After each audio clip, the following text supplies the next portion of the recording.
What's up, everybody? This is Michelle with HipHolitics Magazine, doing our final interview for 2011. Today I'm on the phone with John Payne, president of Death Row Records. John, why don't you go ahead and give us a little bit of information about your professional history and background?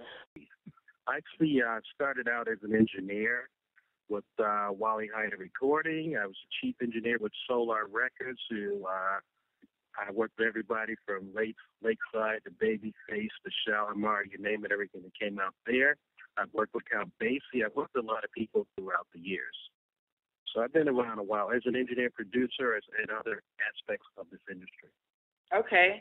Now, tell me, how did the opportunity to be, president of Death Row Records, how did that come about for you? Well, when Death Row actually was first formed, I was actually one of the original people involved in the company back in '91.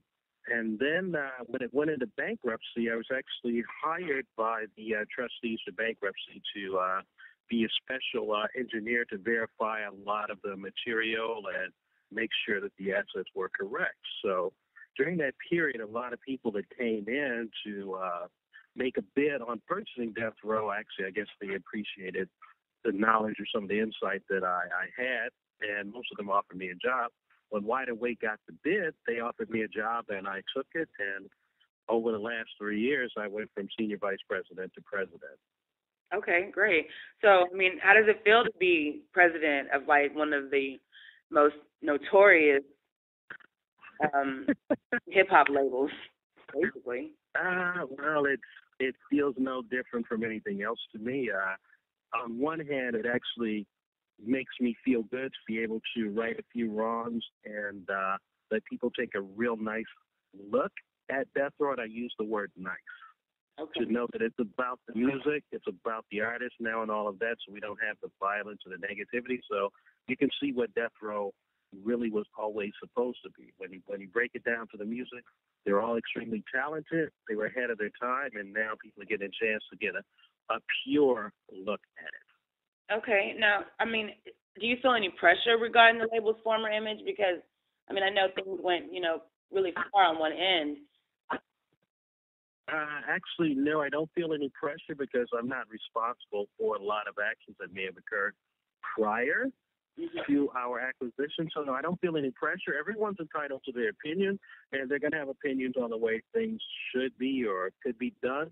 They don't understand what legal restrictions we have or trying, we can't just please one person. We have to address this as a whole world. So, no, I'm really not too concerned with what people think. They're going to like me, they're not. Some people like me, some people don't.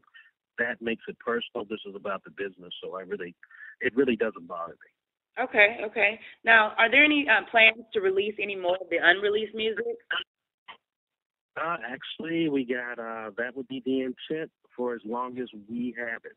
Next year, 2012, is going to be the 20th anniversary, so we got quite a few unreleased pieces are going to be coming out, too. So it's always going to be unreleased material from this standpoint, because in the vault, we have a lot of material that's never seen the light of day, from not just Dre, Snoop, and Tupac, but from all the artists that helped to make all the records what they were.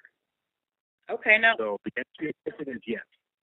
So what about artists like Lady of Rage that may have never got the opportunities to complete a project? Well, in situations like that, there's ways that we can accommodate that. But also, Rage did have a completed album, I think, that I know that was released. I don't think it was out long.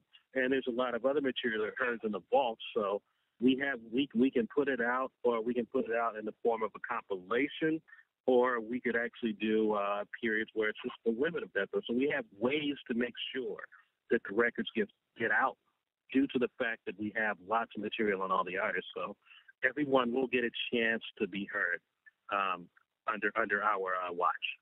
Gotcha. So what is the new direction for Death Row, and how do you plan to show it off to the world?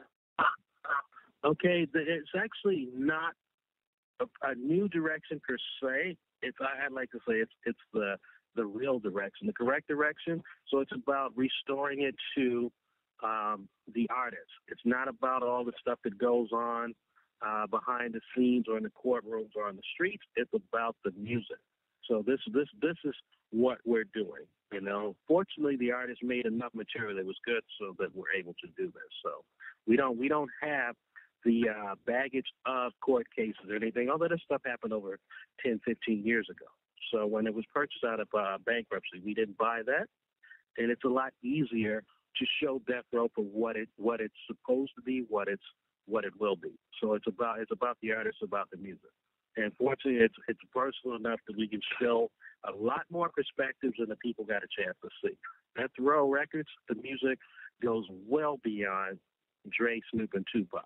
I'm not trying to take anything from them because they were all brilliant, but it took all these other people too, from Jewel to Sam Snead to OFTB to Chris the Glove Taylor to you name it, to put all these different pieces into each record to make them sound the way they did. Without all these other people, the records would not have been the same. I'm sure they would have been good, but I personally don't think they would have been as complete. All right. Now, you mentioned a lot of artists just there. Who are some of the new hot artists and the main attractions for the label that we can be looking forward to?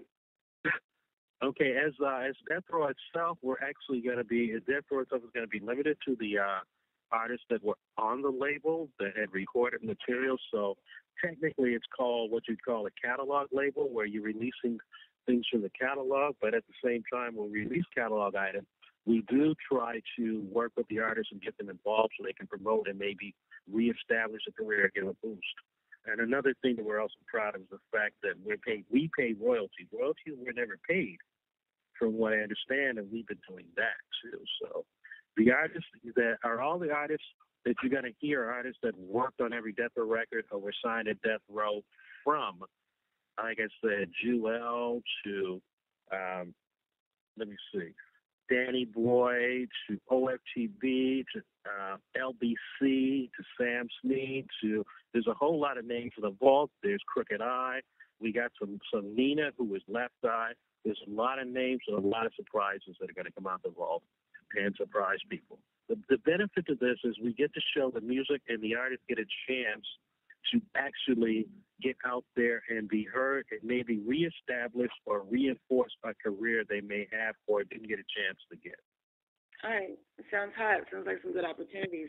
Can you, before we go, can you give us some release dates, maybe website information, any Twitter, Facebook, and where we can get more Death Row? Yes, you can go to deathrowmusic.com, which is the Death Row website, which covers everything from the music to the release dates to merchandise, you name it. It has the Facebook page under the Twitter page, the MySpace page. So if you go there, you'll get all of the information you need. It'll steer you in the right direction, as opposed to piling a lot of stuff on your G's. If you just go to deathrowmusic.com, and whatever you need, you can find there. Well, that's really good, because we don't want to be having to go too many places. You know how people are. Right. But I make sure that people are looking out for 2012, which is the 20th anniversary, and there's going to be a lot of good things, from music to DVDs to Death Row Records Rap Rival Application, which is a game that's you can be able to play, be able to rap against other people and things like that around the world. And at the end of the year, there's going to be some contracts given out. So in 2012, we're going to try to give you the full picture of Death Row from an audio standpoint, from a video standpoint, as well as from people reminiscing. So we're going to do a lot in 2012, being the anniversary, to remind people and update them on Death Row and what Death Row was, what it is, and what it's going to be.